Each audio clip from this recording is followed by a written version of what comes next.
Magandang gabi po sa inyong lahat. Kamusta po kayo? Alam ko po na ang bawat isa ay meron pong salukuyang ginagawa or marahil pauwi pa lang po kayo galing trabaho. Nagagalak po ako na makasama ulit kayo ngayong gabi para po tayo makapag-aral at makapakinig ng salita ng ating Panginoon. Sige po, bago po tayo magsimula, tayo po muna po ay manalangin.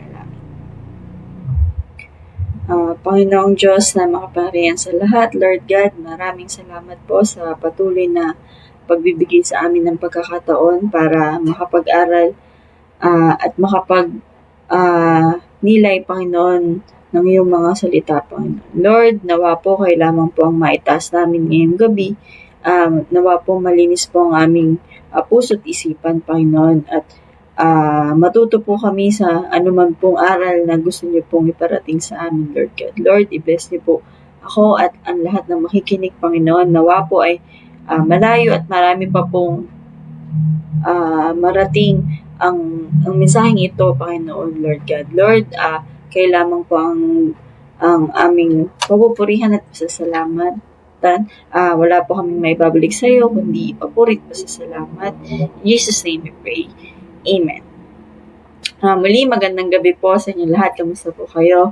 Ngayong gabi po ay continuation lang po nung every Friday na teachings po natin about Book of Acts. Ngayong gabi po ay pagpapatuloy ko po ang patungkol dun po sa missionary, yung journey po ni Paul. Papatuloy po ito, so recap lang po sa Acts 13, dun po nagsimula yung first missionary journey nila Paul at Barnabas. So, sa Acts 14 po, nagpunta na po sila dito sa Iconium at Lystra. So, dito po makikita po natin kung paano sinubok ng mga opposition or yung mga confusion na ma-encounter po nila upon spreading the gospel or the good news. So, himay-himayin po natin yung katuruan about dito sa Acts 14 para po meron po tayong mapulot na kaalaman at aral na may apply din naman po natin sa ating buhay.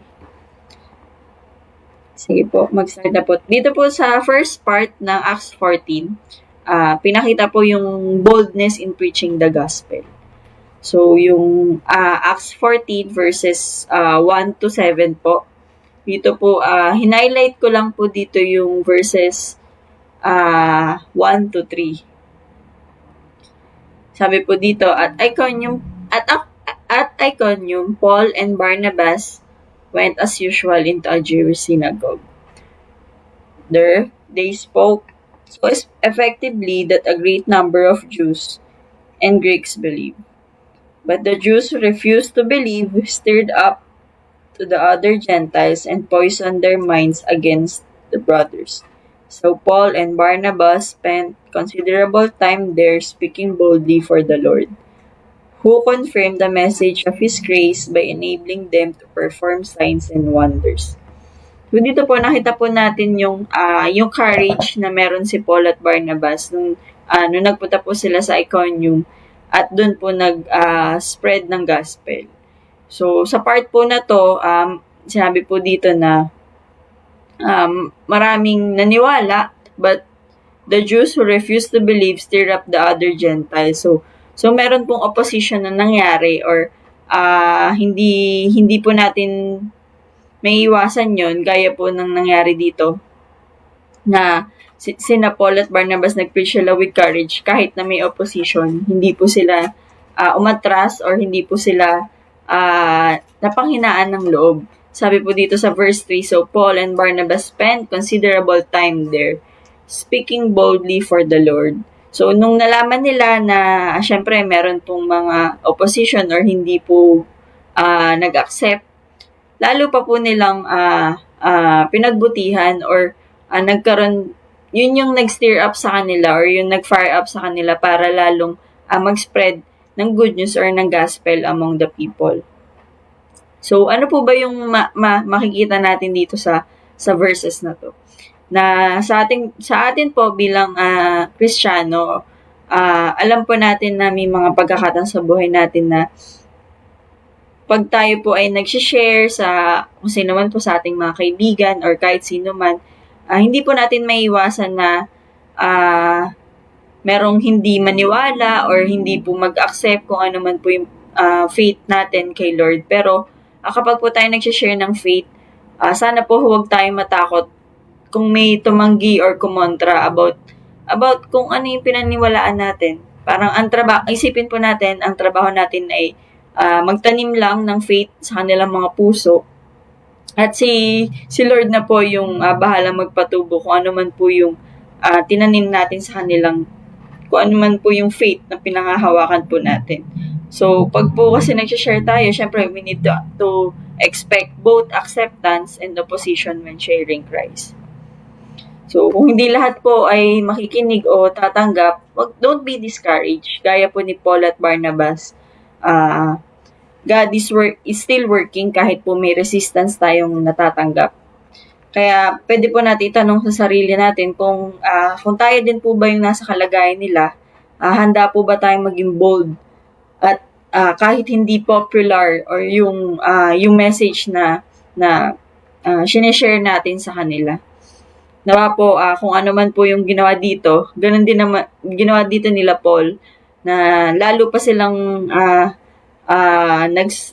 nagsalita or nag-share ng gospel. Ganun din po tayo in times of opposition.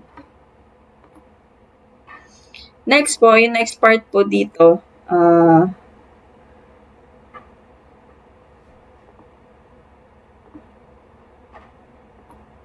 from ito po, Acts 14 verses 8 to 10.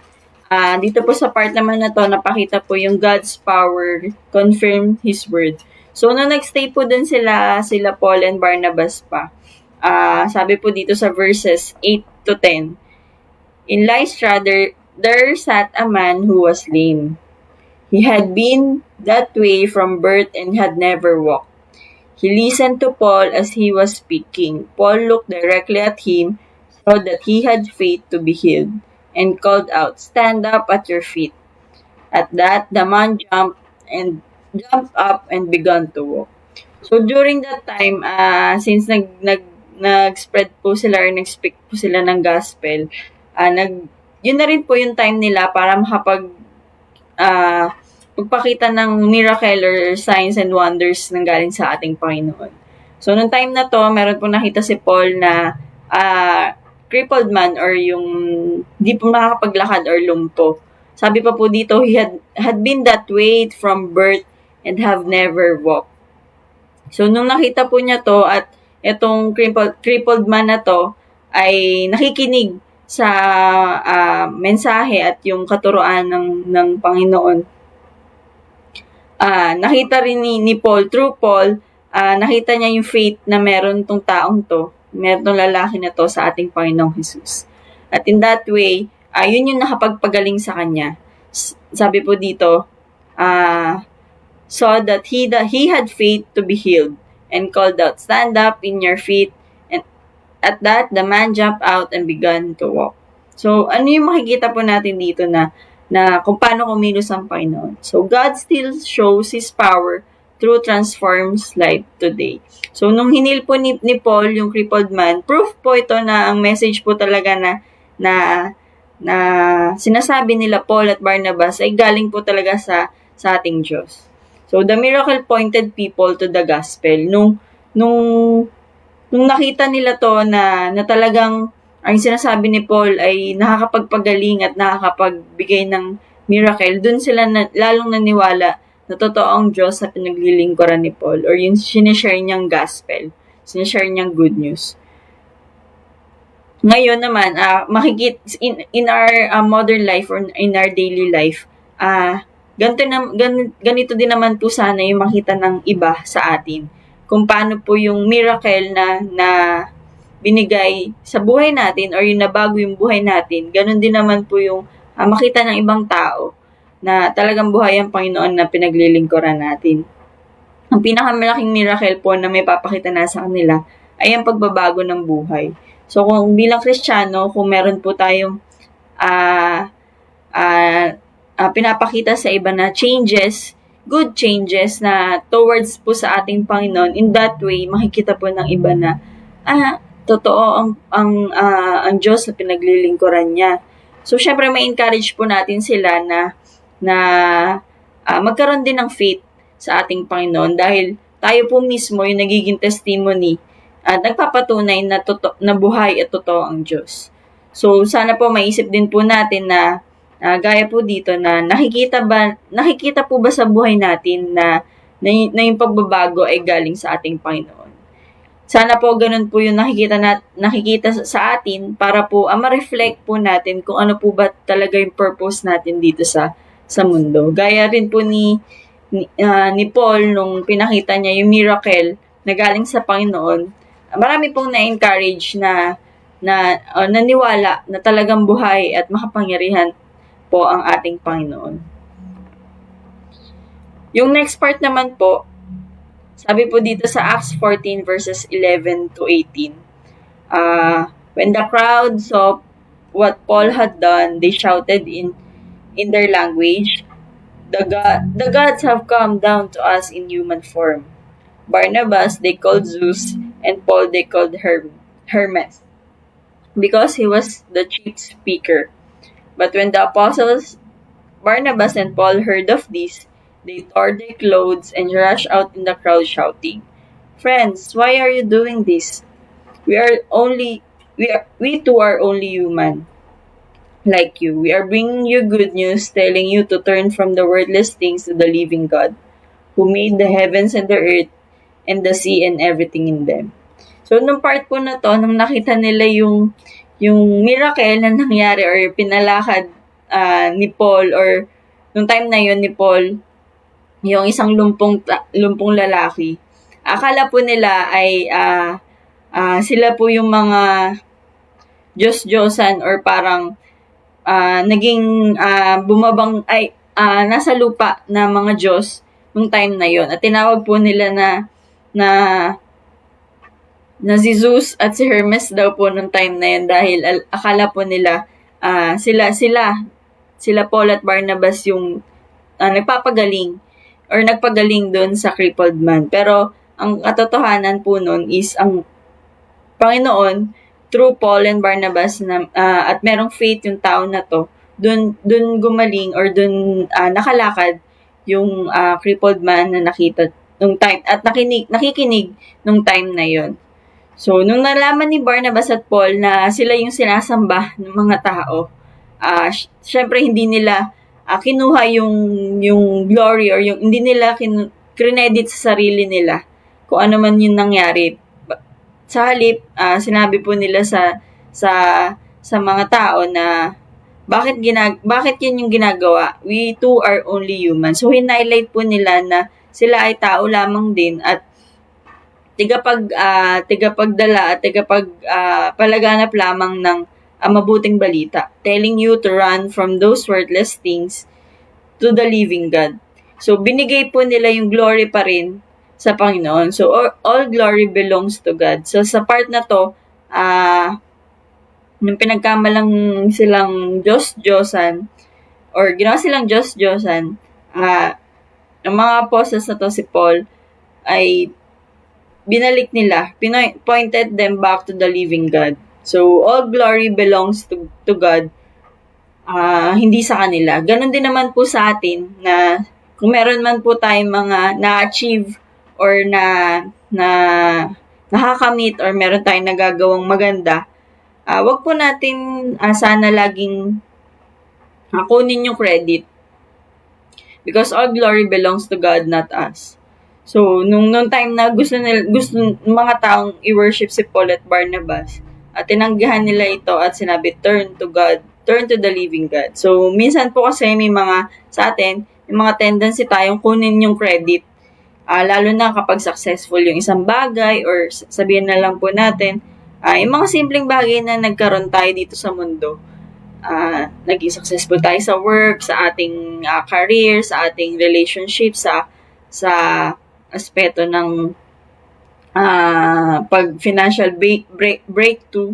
So, hindi po natin masasabi na tayo po yung punta doon sa successful era. Kundi dapat po wag po natin kunin dahil ang Diyos lamang po ang may kakayanan para i-provide at gawin yung plano na yun para po sa atin. So, pero lahat po ng achievement natin at ganda ng resulta ay para sa Diyos. So, ganun din naman po sana tayo, tanongin din po natin sarili natin kung kailan po ba natin binabalik yung glory ng mga victory natin. So, kung sa atin ba or sa Panginoon. Kung meron man po tayong mga pagkakataon sa buhay na we are winning in life, na talagang blessing upon blessing, or unti-unti natin nakakamit yung mga pangarap natin. Minsan may tendency na pag nakakompliment tayo ng iba, nakikredit na natin sa sarili natin, sa ginawa natin. Pero ang totoo, dapat po mabigay natin, ma-point back natin yung glory sa ating Panginoon dahil siya lamang din po yung nagbigay ng talent, nagbigay ng resource, ng source para po makamit natin kung ano man po yung meron tayo. So, we should always bring back the glory to our God. Kasi po, hindi naman po natin masasabi na tayo po yung talagang tayo lang po yung may kakayanan magawa yun. Dahil hindi naman po natin yun makakamit or makukuha kung hindi rin po dahil sa Panginoon. Gaya rin po nitong nila Paul at Barnabas, kung paano po nila tinuro ulit pabalik sa Panginoon yung mga taong akalang sila yung sinasamba dahil po sa miracle na nangyari. Magpapatuloy po, dito naman po sa Acts 14 verses 19 to 20. Sabi po dito, Then some Jews came from Antioch and Iconium and won the crowd over. They stoned Paul and dragged him outside the city, thinking he was dead.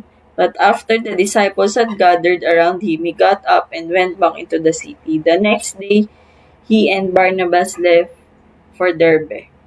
So, dito naman po sa part na to, pagkatapos na po na makapag-preach ng gospel,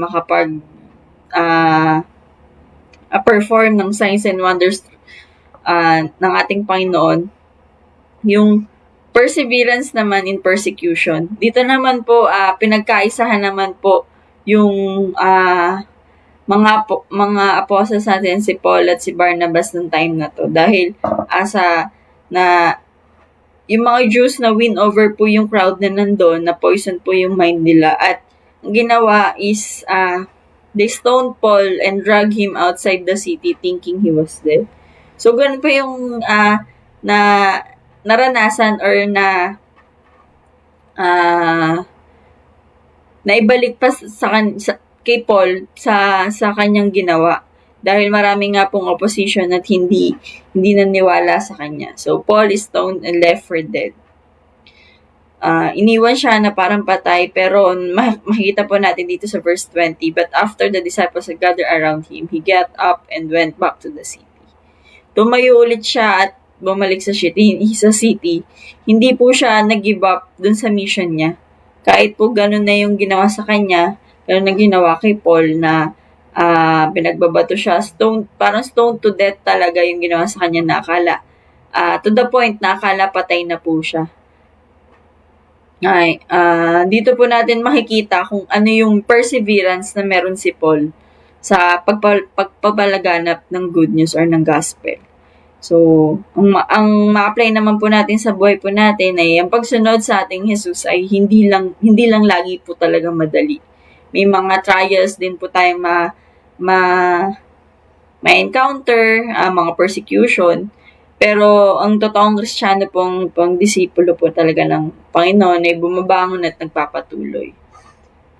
Hindi po natin talaga maiwasan na may mga times na ganun. Lalo na po sa mundong to, na alam po natin na hindi po lahat ay makakaintindi or tunay na mauunawaan kung ano man po yung gusto nating ipahayag sa kanila. Yun nga po ay ang kaligtasan na mula sa ating Panginoong Jesus. sana po kung meron man po tayong ma-encounter na ganun, wag po tayong panghinaan ng loob at magpatuloy po tayong bumangon at give it a try po palagi na maipahayag. Grab po natin yung chance lagi na maipahayag ang salita ng Panginoon. So, sa panahon ng pagsubok, natututo po ba tayong bumangon at magtiwala sa ating Panginoon?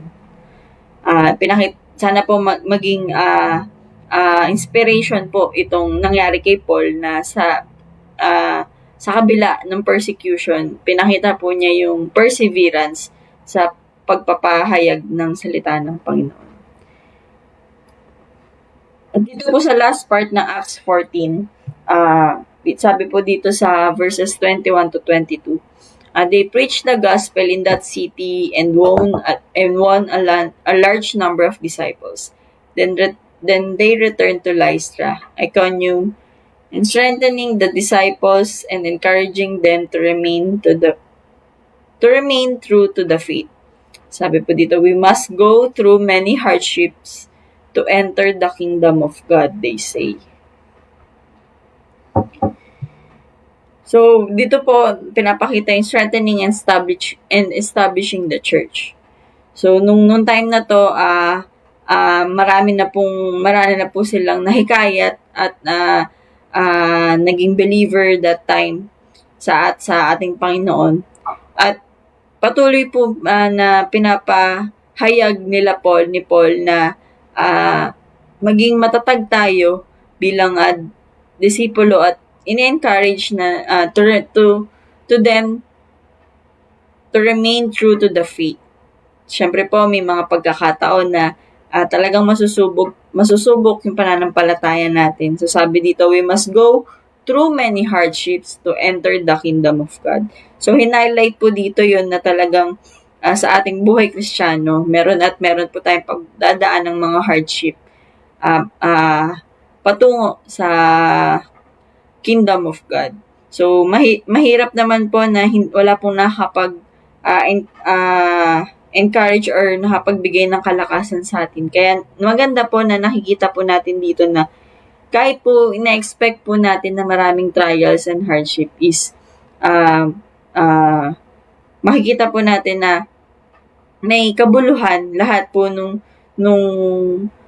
mga paghihirap, lahat po ng disappointment or discouragement tatanggap natin na dapat maging true pa rin po yung faith natin as we wait for our God, for the coming of our Lord Jesus Christ. So, we must go through many hardships to enter the kingdom of God.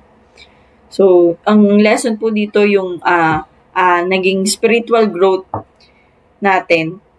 It requires encouragement, perseverance, strong leadership rooted in prayer. So, maganda rin po sa ating pahayag na to na yung kung gaano ka-importante po yung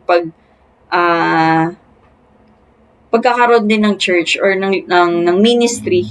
Meron po tayong mga leaders, mga pastors na nakakapag-encourage po sa atin, nagpatuloy po nagpapalakas sa atin through prayer ng ating pananampalataya, kinakamusta po tayo sa ating journey as a Christian. So, meron po tayong makakasama as we walk to our Christian journey. So, following Jesus is not always comfortable. So, pero kahit may mga trials po, wag po tayong sumuko by God's grace. But yun po yung makakapagbigay sa atin ng kalakasan para magpatuloy. Kung meron man po tayong pangangailangan na tingin po natin nanghihina po tayo sa ating faith, sa atin pong Christian life, alam po natin, asahan po natin na meron po tayong mga leaders, pastors sa church na patuloy po na ipagpe-pray po tayo, na patuloy nabibigyan tayo ng mga encouragement, lesson na talagang makakapagpabalik sa atin sa paniniwala at pananampalataya natin sa ating Panginoon. So, importante po talaga ang strong leadership at discipleship sa church. Kaya, kung may mga pagkakataon o makakilala po tayo na nanghihina or sabihin na po natin na lumalayo ang loob sa ating Panginoon, wag po natin hayaan na maramdaman nila yun. Tayo po yung maging way para makapag-strength or makapagbigay ng encouragement sa kanila. Hindi lamang po ang ating sarili, kundi yung iba rin naman po nakasama po natin sa pananampalataya. So, pwede po natin yung matanong sa ating mga sarili kung nakakapagpalakas din po ba tayo ng iba, or sa atin lang po ba sarili natin yung focus natin. Sana po hindi lang po sa atin, yung sa sarili natin tayo nagfo-focus sa pagpapalago ng ating pananampalataya, maging din naman po sa iba, magkaroon tayo ng encouragement para po patuloy po tayo at marami pa pong makakilala sa ating Panginoon. So, yung last point ko po dito, from the Acts 14. So, the gospel brings both acceptance and opposition. Kaya dapat tayo maging matapang at walang takot sa pagpahayag ng salita ng Diyos. Nawa po, ang bawat isa po sa atin bilang Kristiyano, ang purpose po natin ay mag-glorify ang ating Panginoon at maihayag ang kanyang mga salita sa bawat isa para po mas dumami pa po yung maging disciples at mga believers ng ating Panginoon. So, once na magawa po natin yun, nawa po yung glory na nararamdaman natin ay mabalik at mabigay natin sa ating Panginoon. So, all glory belongs to God, not us. Our life should point people to Him. Makita po yung pagbabago na meron tayo sa buhay natin at ma-reflect na meron po tayong Diyos na buhay na pinaglilingkuran. So, hardships are part of Christian journey, but God strengthened us to keep us going. Talagang makikita po natin dito sa Acts 14 kung gaano po hirap nila Paul at Barnabas sa pag-spread ng good news. Pero hindi po sila na-discourage at hindi po sila sumuko doon. Sana ganun din po tayo sa ating buhay Kristiyano. Marami pa po tayong pagdadaanan na pagsubok. Alam naman po natin yan na ang kaaway or ang kasamaan lagi gustong-gusto niyan na nahihirapan tayo. Huwag natin hayaan na makonsume tayo nun ng lalo na po yung worldly things or kung ano man po yung mga kaguluhan dito sa mundo. Maging matatag po tayo na patuloy na makapag-encourage din po ng iba at maramdaman kung ano po talaga yung kaligtasan na meron na available at libre na binigay ng ating Panginoon. Kaya nawa po ngayon pong gabi na natutunan po natin kung paano po magkaroon ng faith na hindi po basta-basta sumusuko at makapag-glorify at mag-glorify ang Panginoon at ma-reflect ang Panginoon sa pamamagitan ng buhay po na bago niya sa atin.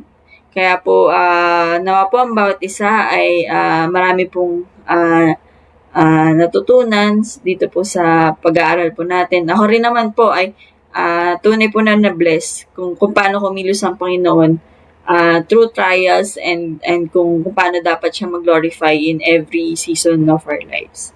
Sige po, bago po tayo magtapos, tayo po muna po ay manalangin.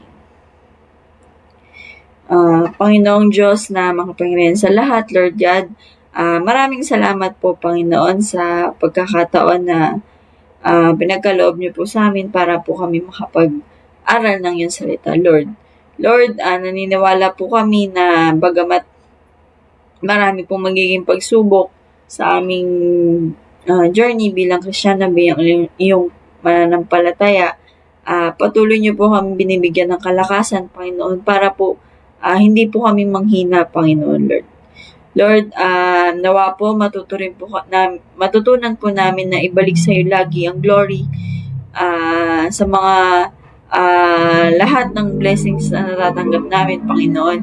Kayo lamang po ang maitaas namin sa lahat ng achievements, sa lahat ng mga success na natatanggap namin, Lord God. Alam po namin na lahat ng to, Panginoon, ay kayo lamang po ang dahilan, at lagi po sana naming maisip, Panginoon, kung gaano po, kung ano po talaga yung purpose namin dito sa mundong ito, Lord. Lord, patuloy niyo po kaming gabayan. Alam ko po na kayo po ang nakakakita at nakakarinig ng dalangin ng bawat isa sa amin, Lord God. Buksan niyo po sana ang aming puso't isipan, Panginoon, para po patuloy na matanggap at ma-embrace po namin kung ano po yung plano niyo po sa amin, Lord God. Lord, dinadalangin at tinataas ko rin po ang bawat isa, Panginoon, na nakikinig sa gabing ito, Panginoon. Ang aming church, Panginoon, na aming pastors, leaders, Panginoon, Lord God, aming mga members, Panginoon. Patuloy niyo po silang i-bless, Panginoon, bigyan ng kalakasan, Lord God, ano man po ang kanilang dalangin, Lord God, kayo po ang tumugon sa kanilang mga pangangailangan, Lord. Lord, kung ano man po ang kailangan nila, through healing, through financial breakthrough, through peace, and genuine happiness, Panginoon, kung ano man po yung kanilang dalangin, Panginoon, nawa po ay kayo po ang kumilos sa buhay nila, Lord God. Lord, maraming salamat po dahil nagkaroon po kami ng pagkakataon na mas makilala ka pa po namin, Lord God. Sa lamang po namin ay babalik lahat ng papuri at pasasalamat. In Jesus' name we pray. Amen.